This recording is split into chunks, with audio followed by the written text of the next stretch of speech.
Good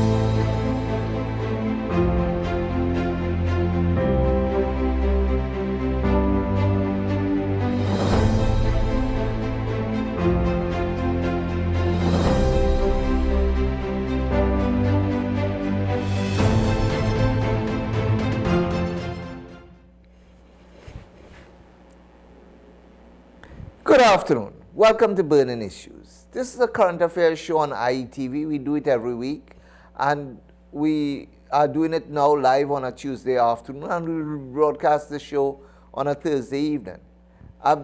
Here we talk about what are the burning issues that are affecting and impacting upon citizens in Trinidad and Tobago.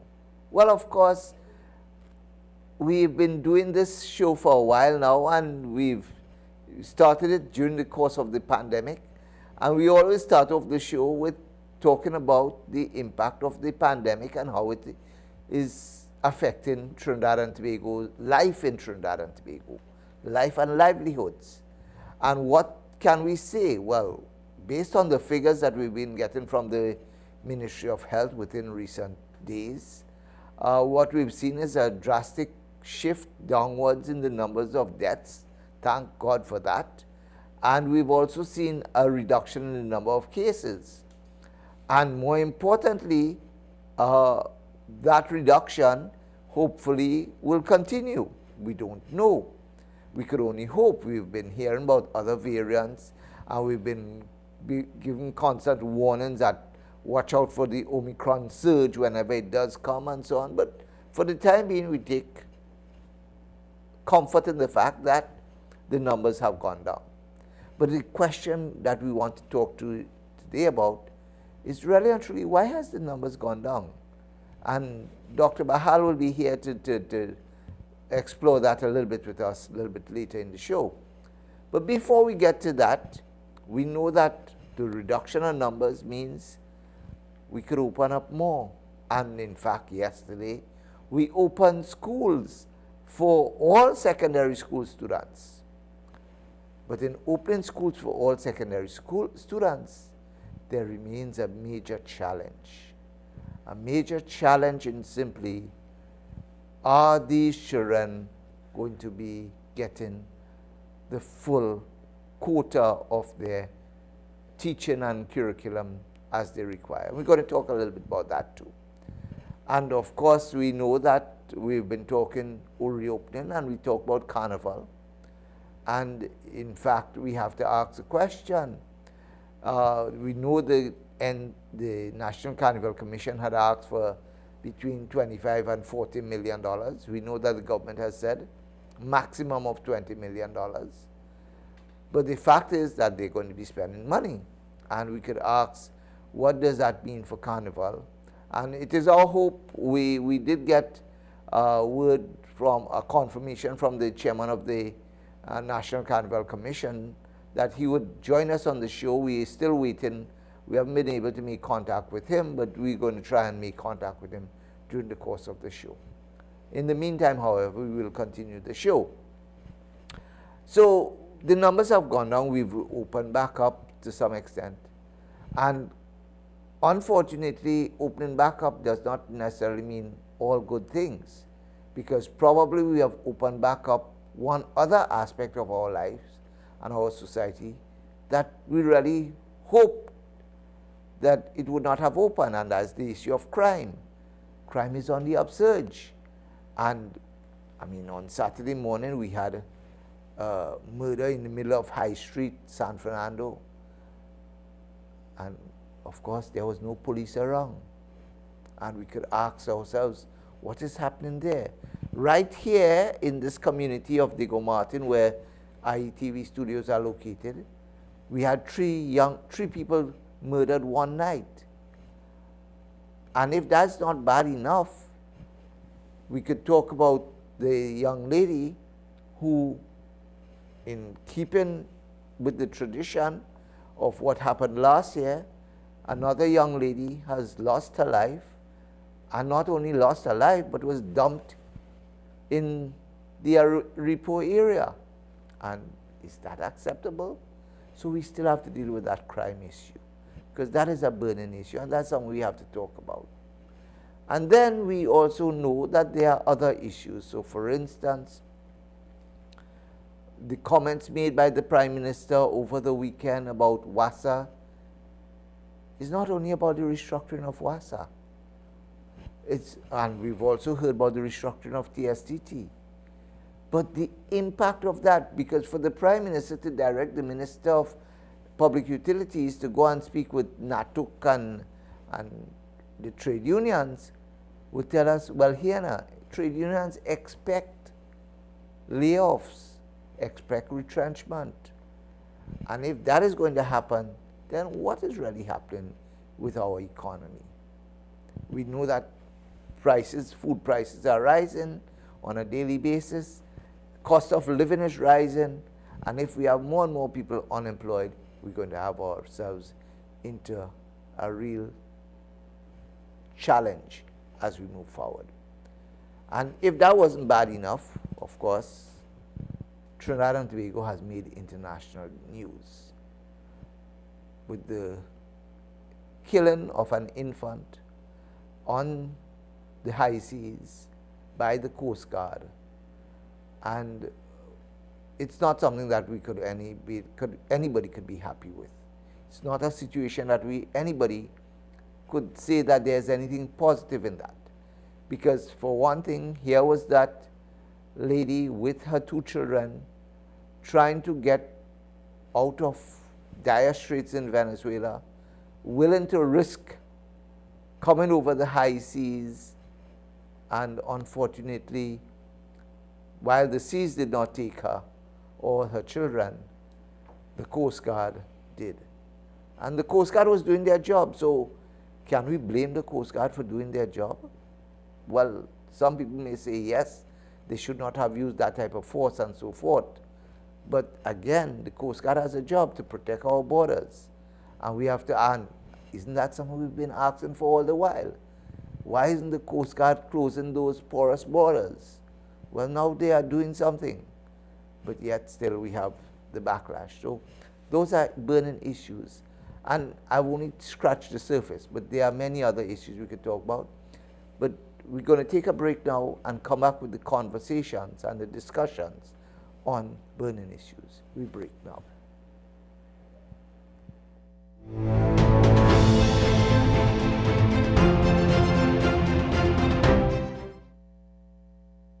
Every day, normal people like you and I have questions about the law and a desire to understand simply that which binds us, guides our conduct and our journey throughout our lives. From as simple as buying a soft drink, for you the consumer there are laws, and for the business person there are also company laws.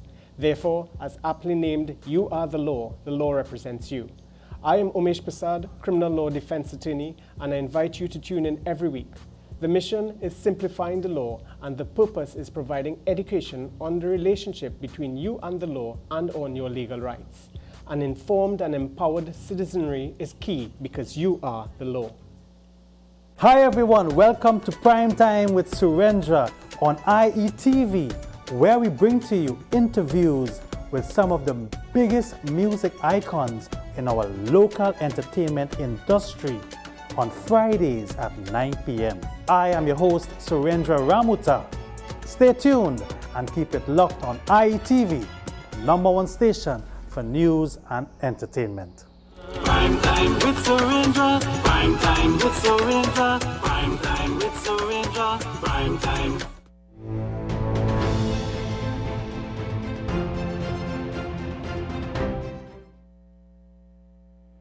Welcome back to Burning Issues. And like I said in the introduction, we noted that the numbers of cases, the numbers of deaths have decreased. And there's also the notion that we are reducing the number of quarantine days and so forth for patients, persons who were infected with the COVID-19 virus. Dr. Bahal is with us today, and Dr. Bahal, let me throw this over to you one time. Explain any of those issues. Well, first to begin, I am very happy to see the fall in the number of cases. Secondly, number of deaths as well. Now, but Dr. Bawal, are we seeing this internationally as well? yeah, we've seen a fall in cases, but there are certain countries in the world that are going to still surge from time to time. Now, in the case of Trinidad, you see, with the machine in San Fernando General Hospital broken down, it's very difficult to see if really, in fact, we have a decrease in the number of cases.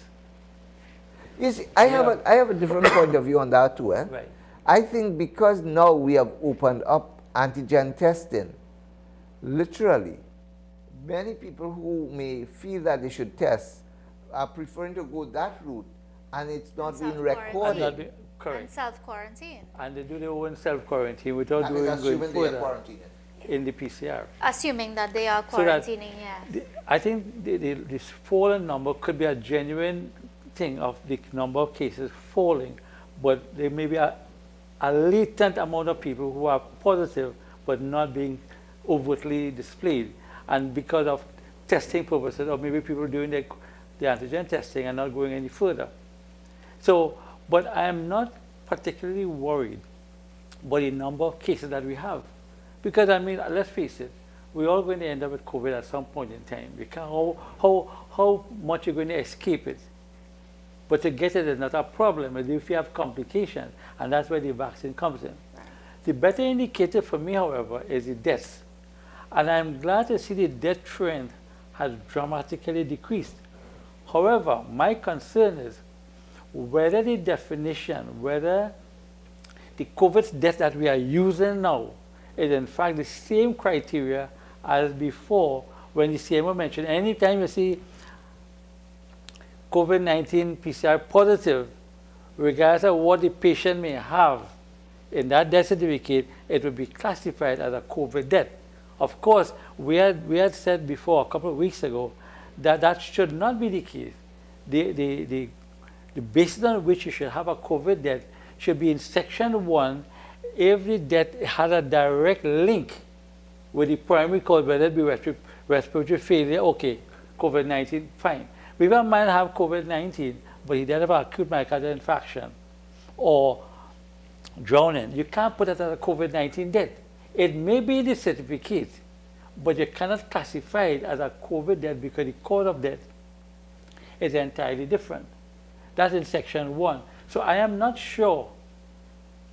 In fact, some people may have even COVID-19 in section 2, have little relevance at all with the COVID, with the death, because they may have had COVID-19 2 months ago, when the time period for having an active disease has gone. But all those were lumped previously as COVID-19 deaths. Now, presently, with the drop in death, it may be genuinely because of a fall in the death rate. But I am not sure if the definition that they are using now is a bit different. That if you have COVID-19 as a direct link with the death, then it could be classified as COVID-19 death. If it's in section 2, where you have other diagnoses, diabetes, hypertension, COVID-19, you do not check that. That may be the cause, and doctors who are more knowledgeable now about the COVID-19 and death certificate may be saying, look, you know what, they are being guided by their consultant, well, look, this cannot be a COVID-19 death, this is a myocardial infarction. If you put COVID-19 in section 2, fine, but, and now the ministry, when they collect that data, they say, okay, let us use the primary cause alone, section 1 area, as the cause of death, COVID-19. Okay. But is that information known, or can we pick it up in the sense that we could, and that's where the probe comes in. I think the probe would be able to clarify that for us. In fact, I don't even think we should wait on the probe. The CMO should come out this week and say, look, our definition for COVID-19 death has changed, having been this way, and now it is only if you have a direct cause could be classified as a COVID-19 death. Okay. So that is one aspect of it. But I want to bring in another aspect of it. And in terms of deaths, because you see, in a way, we may be allowing some people who may have COVID-19 being the cause of their death not being recorded in that way. And then let me raise this question in the context of a case that I I found out about yesterday. Yep. Former student of mine, graduate from the University of the West Indies, uh, stated last year sometime that he had contracted COVID-19, and COVID-19 left him with some sort of permanent kidney damage. And yesterday we heard, unfortunately, that he had passed on. Now, I am not sure whether he passed on as a result of the kidney damage. But assuming that he did, that will not be recorded as a COVID-19 death. Well, it shouldn't be really. It may be linked a year ago with COVID-19, but the death today, it could be from another reason. It could be from heart attack, it could be from respiratory failure, but COVID-19 is no longer active. Okay. You know, so that So once the That's a virus is strict not active in your definition. system. you can't really say it's the direct cause of death. Right. Something else would have triggered his death at the present time. It may be the kidney failure and in some way associated with the COVID-19 before, but the direct cause of it, it may be that because of the kidney failure, you're more prone to develop coronary artery disease and have a heart attack. Okay, all Because right. the commonest cause of death, even kidney failure patient, is not kidney, it's because of a heart attack. All right. Okay, so that's one aspect of it.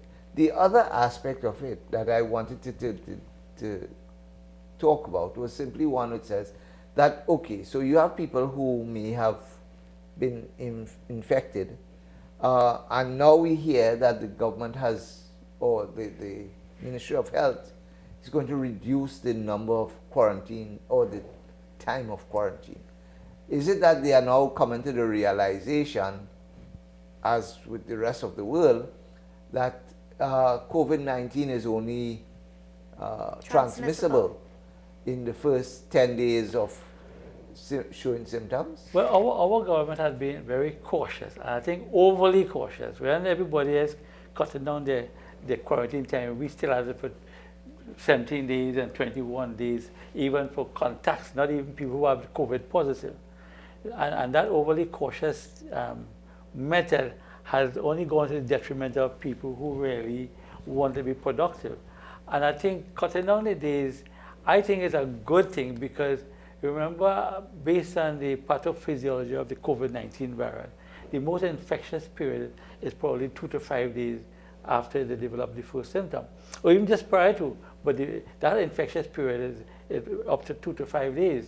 So if we could quarantine them for that short period, the one that trickle on after the 5 days, maybe 1 or 2 being infectious, but to make everyone quarantine for that long period to just catch a couple of people who may be contagious, I think that's counterproductive, especially in the light that there are many people who are asymptomatic, not even tested, like hanging around there and being productive in other ways.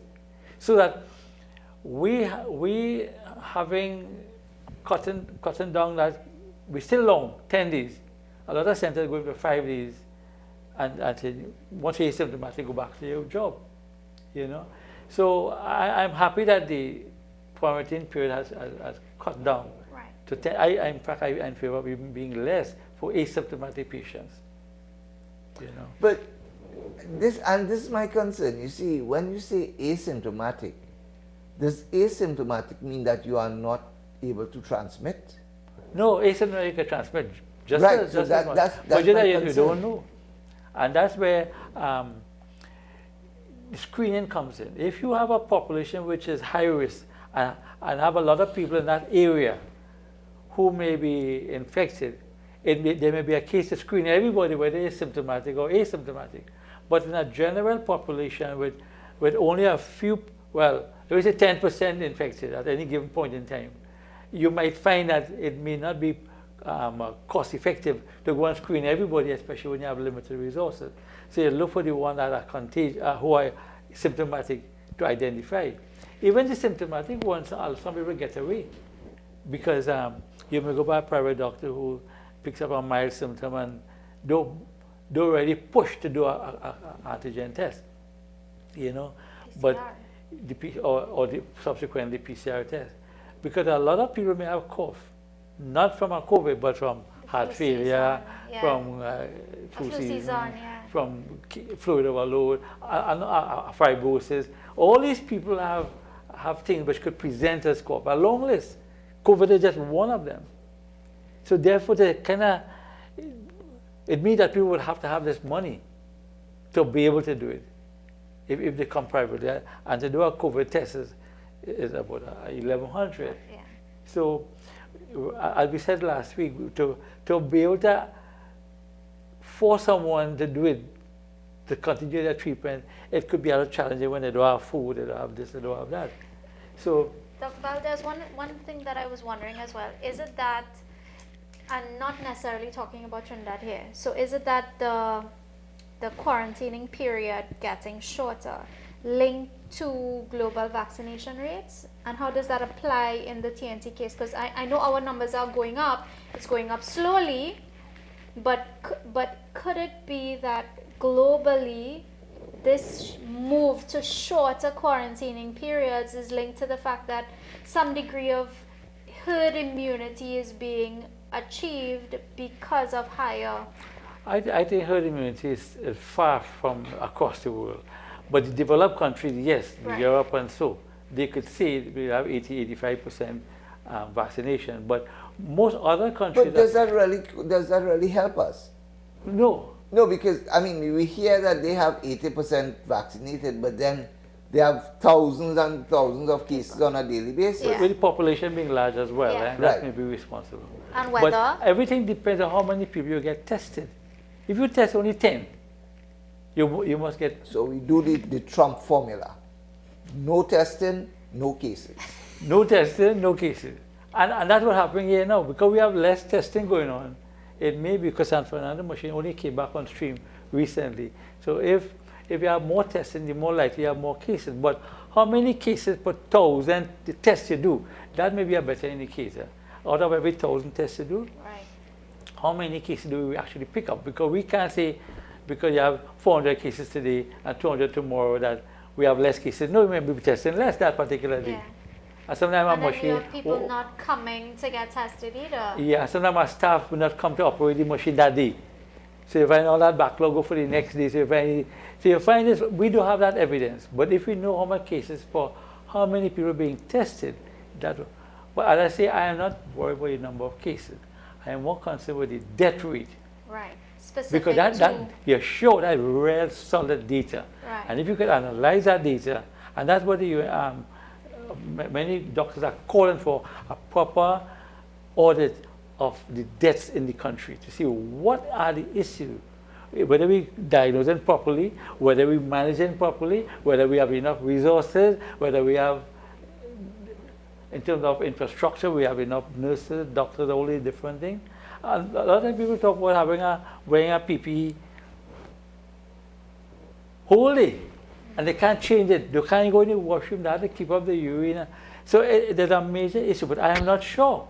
It's only when we do a proper evaluation we're going to know about the systems in place, about the support services in place to be able to manage COVID-19 patients. That is a better indicator, the analysis of the deaths rather than the number of cases by itself. I'm not worried.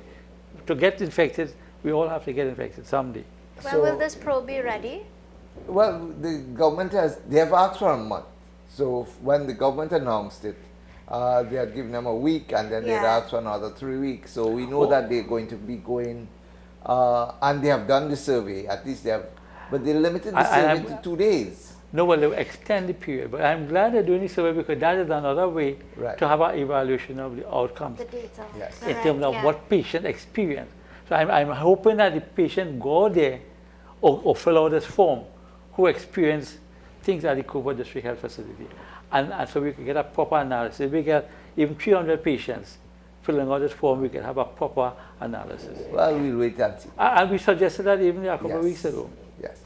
So we'll wait and see. Ladies and gentlemen, this is burning issues. We're talking COVID here, but we have other burning issues that we need to talk about. So we take a break now and we come back with another aspect of the conversation. We break.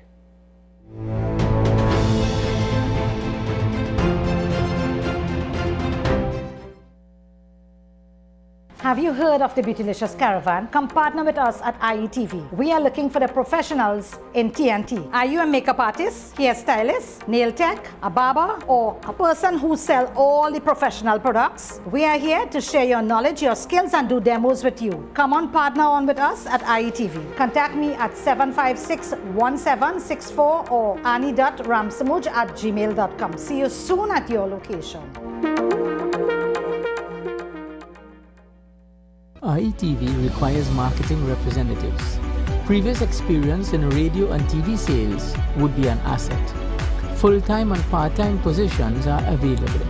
For details and to schedule an interview, email your resume to ektergroupadmin@gmail.com. ektergroupadmin@gmail.com.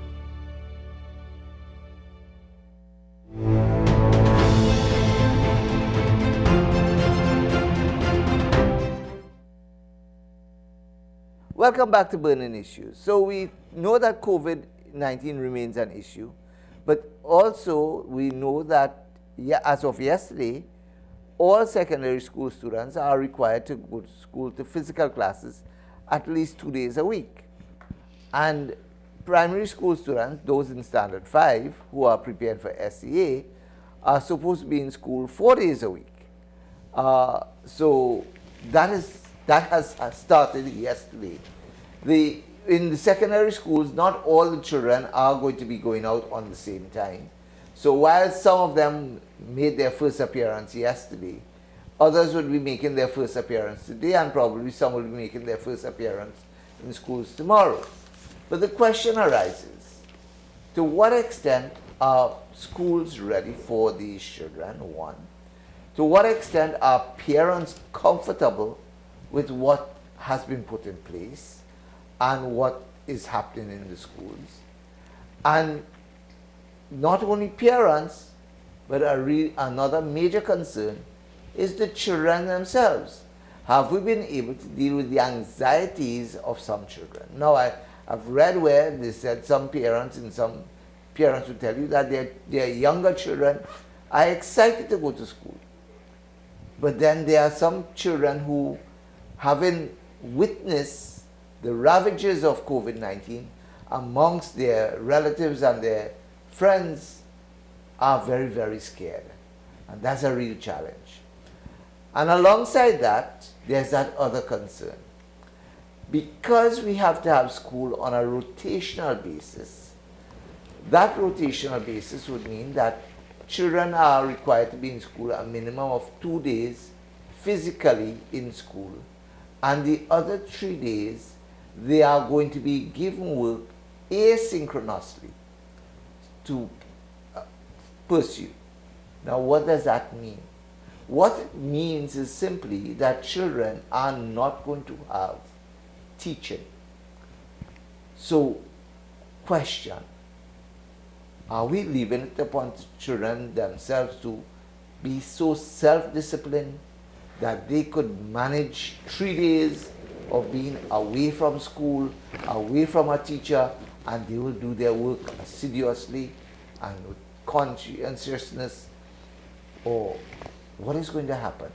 And is it that whereas when we had online teaching 5 days a week, they would have been getting more teaching than when they are now attending school physically 2 days, and the other 3 days they are not going to be in any type of schooling.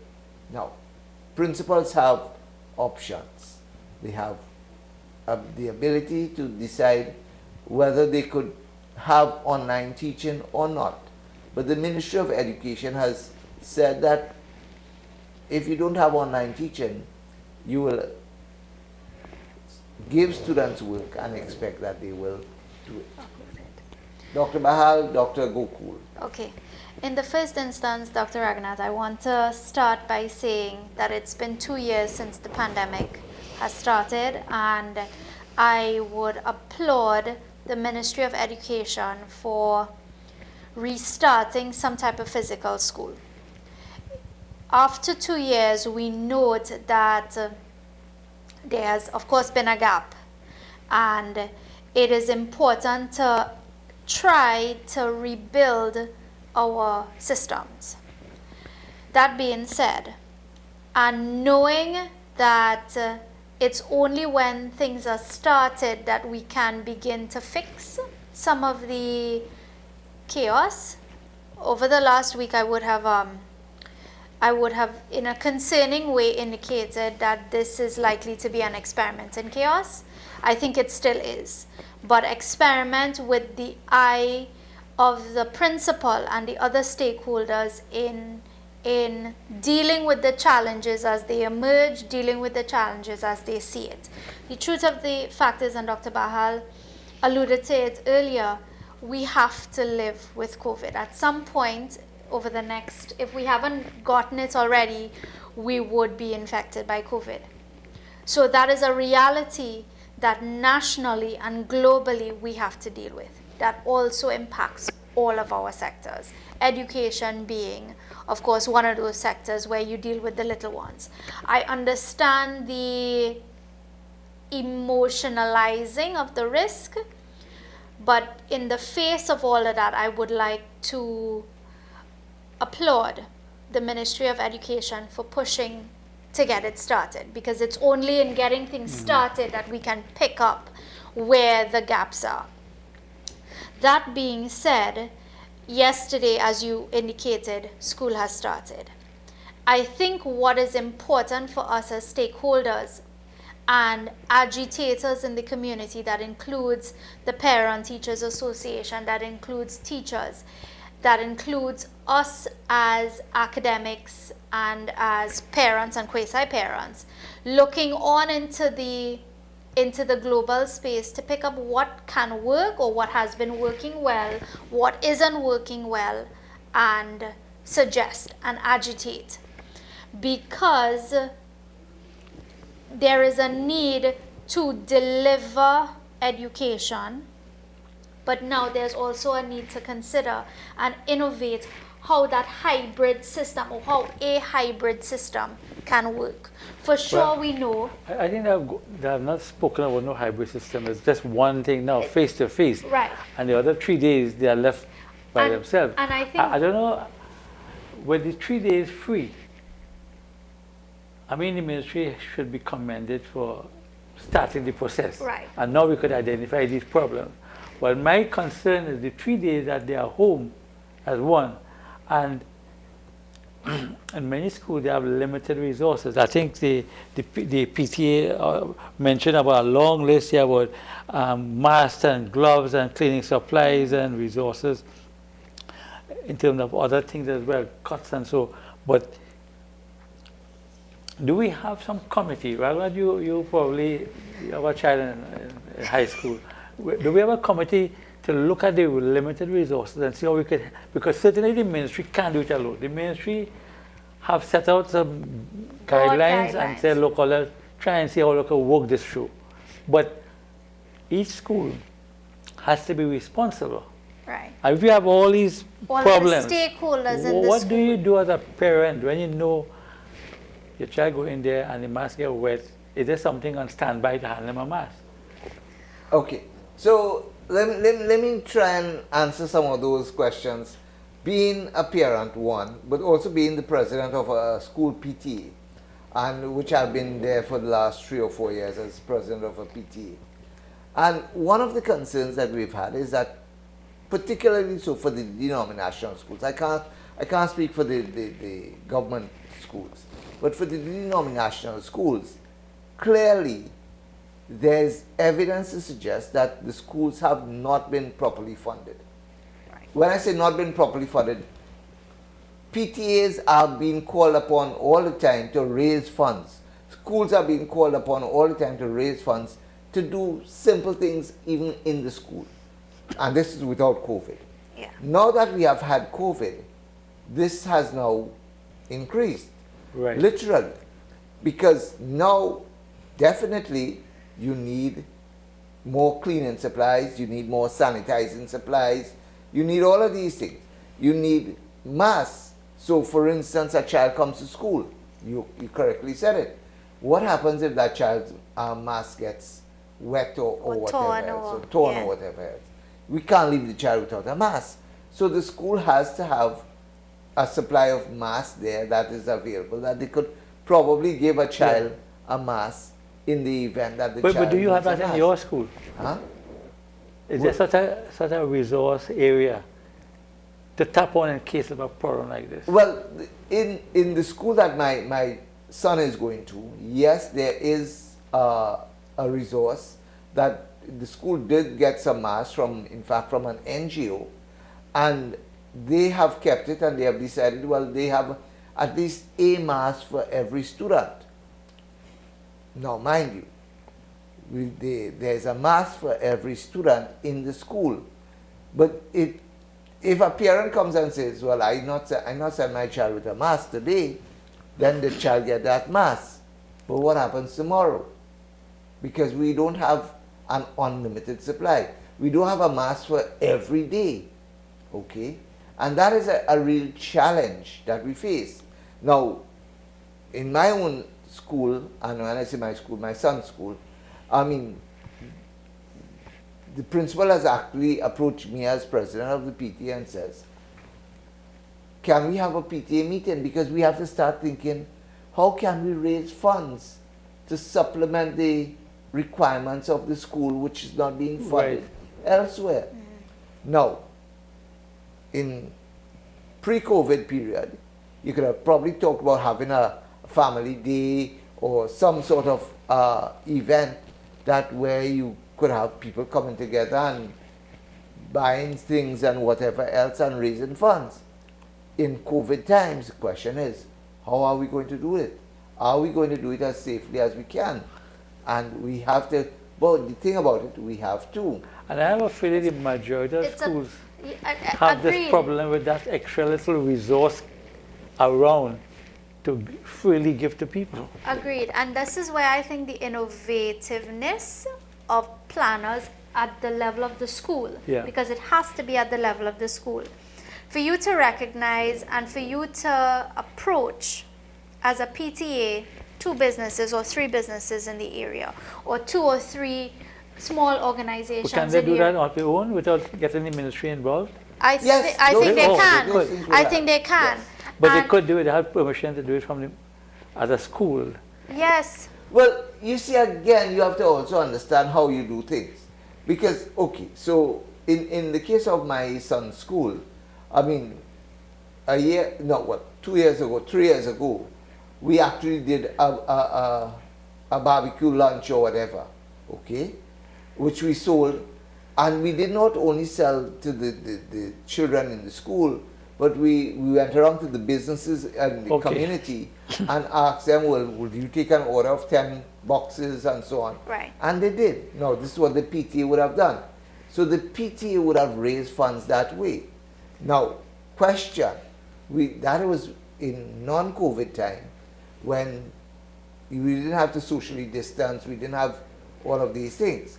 Now we have to bear in mind who's going to be doing all of these things and how we're going to do it in a manner safely. Yeah, but then what you can't do is be inactive.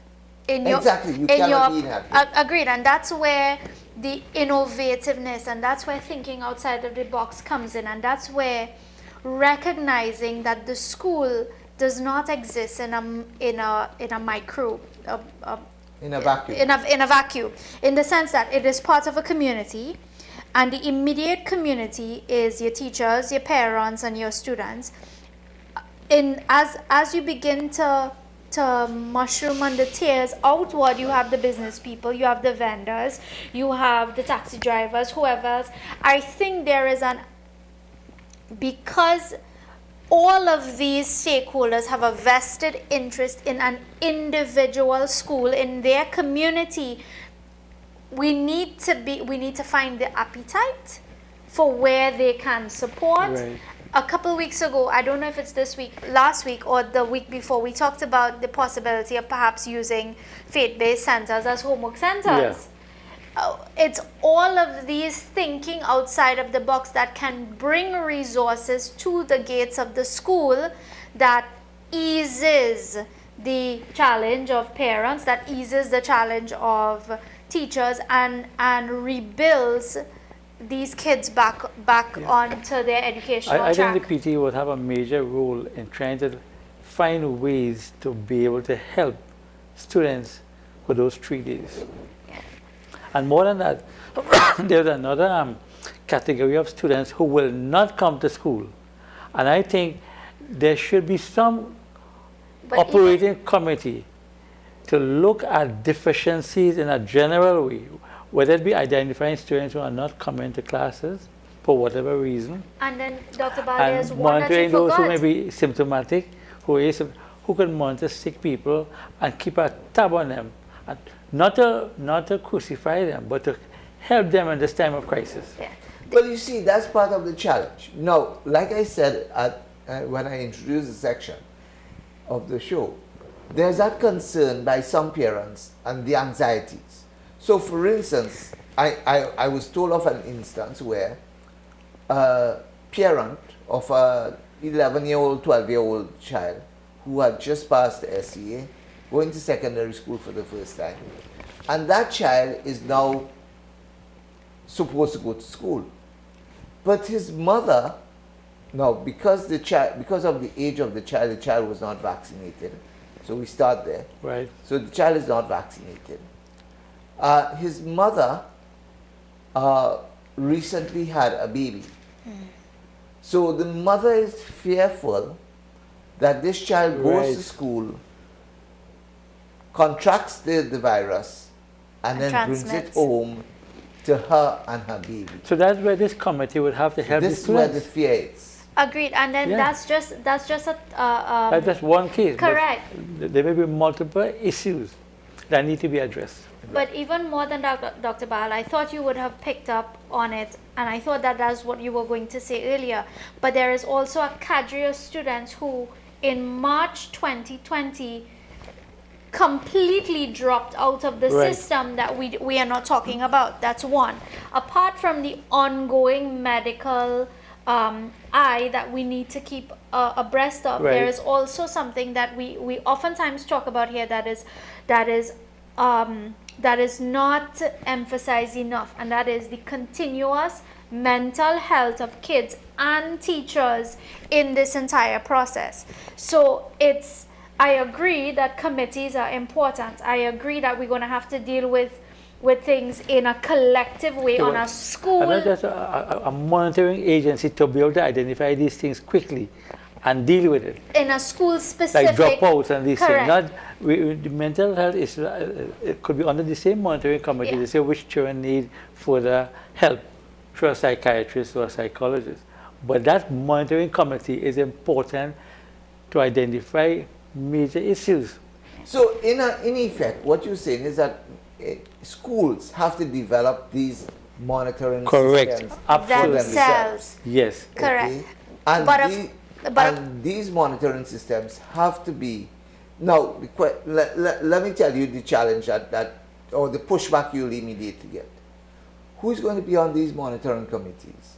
Now, you can't ask teachers who are already stretched to the limit, because not only are they required to do teaching in the classroom, but they are also supposed to be doing at least asynchronous work Right. with their And- children at And home. that's where, Dr. Raghunath, this is where one of the suggestions that I've been just kind of reading about and toying with in various spaces. And the truth is, now within the Ministry of Education and nationally, we need to consider whether or not an assistant teacher for every full-time teacher within that has, let's just take a standard 5 class, for example, whether or not it is time to consider an assistant teacher for each teacher at the standard 5 level or at the Form 5 and Form 6 level. Whether or not spreading the responsibility and giving them complementary duties in terms of managing the students is something that we can not afford to do. Now, Dr. Gokul, No, that is in a vacuum without having a consideration for resources. Right. Well, But yeah. really, it's because it comes, and I concur that it comes down to resources. I completely and totally understand the complications of that. But the truth is, we now are faced with these challenges. For example, you have 3 days with students not necessarily being monitored. We have all of these multiplicity of issues at the school level. We have challenges with students. So why not put these suggestions to the fore? We all know that Ministry of Education teacher applications are so backlogged that there are probably hundreds of people who are waiting to be hired or considered to be hired within the ministry. That could be a fallacy. That could be a fallacy, because in fact I understand that there are some areas where the Ministry of Education doesn't have a long list of teachers waiting. Right. Mind you, they have stopped taking applications. Right. But that doesn't mean to say they have a long list of people waiting for jobs. So that is an issue. Ladies and gentlemen, you are looking at, you are viewing Burning Issues. We need to take a break, and we'll continue with this conversation immediately after the break. We'll see you after the break.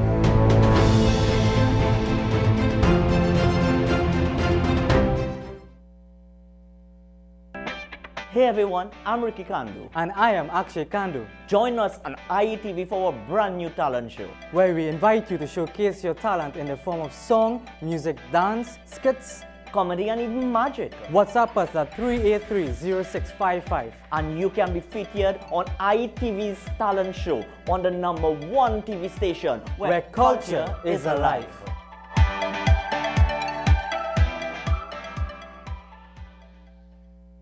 We all want to save money without compromising on the best quality insurance coverage. If you are renewing your motor or homeowner insurances soon, then call us at Ekta Consultants. With over 27 years in the insurance industry, we can offer you significant savings on your insurance premiums. As agent for Guardian Group, we assure you the best quality coverage at a very competitive price. Email us at ektagroupmail@gmail.com.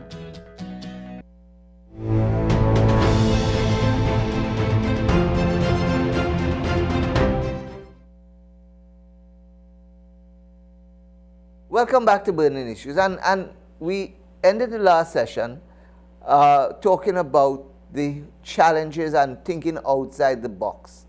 How are schools now to really function and function effectively? And we need to continue this conversation. In fact, it was my intention not to continue with this conversation, but to go to another issue. But this issue, I think we need to continue with it. And Dr. Gokul, you were suggesting Yes. Having Shared additional responsibilities. teachers and assistant teachers and so on. But we know we don't have the money. And we know the government is not going to give us any further money. In fact, the government is trying to cut staff. WASA is one of those that is on And the chopping block. TSTT. TSTT is on the chopping block. And staff is going to be cut. Correct. Okay? So we know that that is going to happen. But so we're not going to get additional resources for schools. Point one. Point two. In terms of But we're not going to get additional resources for schools immediately. That, however, cannot mean that lodging the need for additional resources can't be done in an innovative way that shows for the long-term benefits of the student, if it is that we are continually working on a shift system, that perhaps what is needed is a way of sharing the responsibility between two or more persons, not necessarily one-to-one, or we figure out a ratio that can work. But no, I fully endorse what you say, but that's a long-term plan. Agreed. We have a crisis now. So it's, and that's what we need to address. Are we going to use volunteer teachers now? well, the thing is, I think there are a lot of retired teachers who are willing to offer their services in the school. If you want to bring an assistant teacher, via Hope, like if the I'm Hope retired, Center, I could come in there to, once I get approval from the PTA or from the Ministry of Health, Ministry of Education, I could come in there and provide my service free of charge because I do nothing anyway. Now, while that may be so, and you use a correct phrase there, why do you have to get permission from the Ministry of Education? Because principals are not going to simply allow any and anybody to walk into their schools, one. And secondly, even so, the Ministry of Education keeps a tight rein on how schools are managed and who is involved in teaching. So for instance, we have had, in many instances, we have had schools where they have had OJTs, but an OJT cannot, I mean, in a primary school, you may have an OJT, even though the OJT may have a university degree, but they may not be able to teach. Well, that's where the ministry has to be very flexible. And if the PTA or the school decides to hire 3-4 volunteers, they can't send an application in today and get a reply in a month time. That should be within 24 hours. Once you could have the criteria, A, B, C, D, check. But then that's where, fine. correct, and that's where the institutional flexibility and ensuring that you have institutional flexibility comes in. There was one other point that I wanted to bring to you. So I agree that dealing with this problem for additional resources, additional teaching resources, is a long-term one, because but we could do it even presently if we have a crisis now through the same volunteer system, but it can't take long. You have the school supervisor who could recommend within a 24-hour period and start doing something immediately. Dr. Bahal, in reality, what you're saying there is not going to happen. Right. Well, then that means the system is going to fail.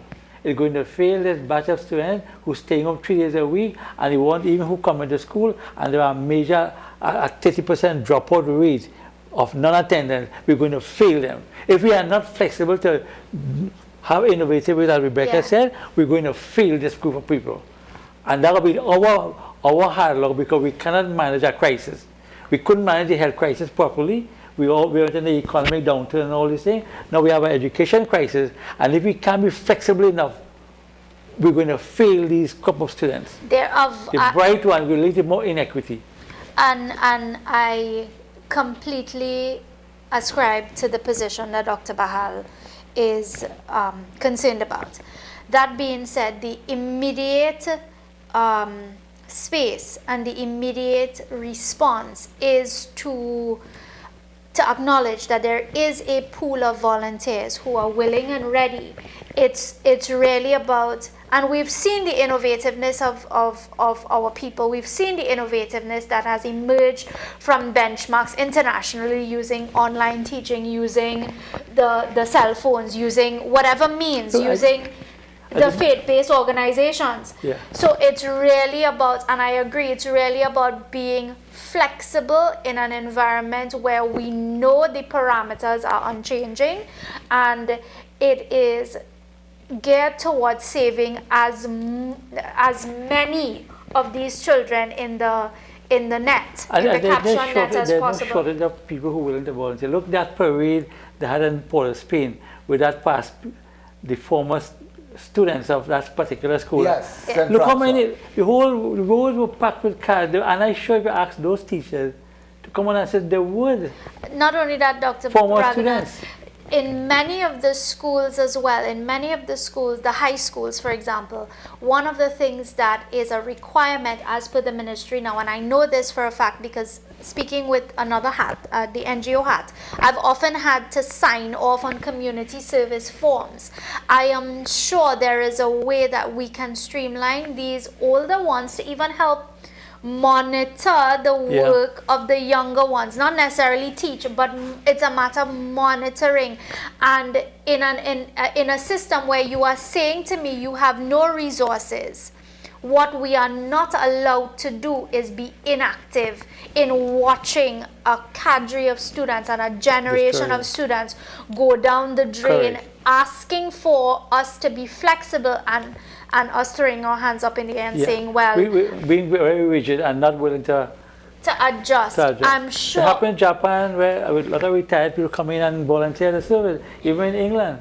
But we here, you have to be employed and take 2 years to get an employment letter and do work. That is stupidness. Right?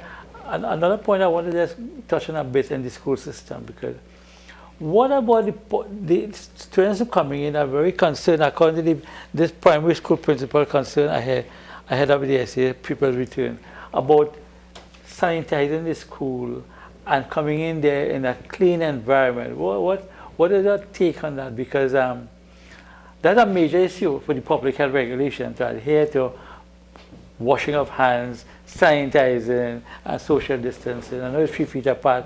Even the World Health Organization has recommended in school 3 feet apart.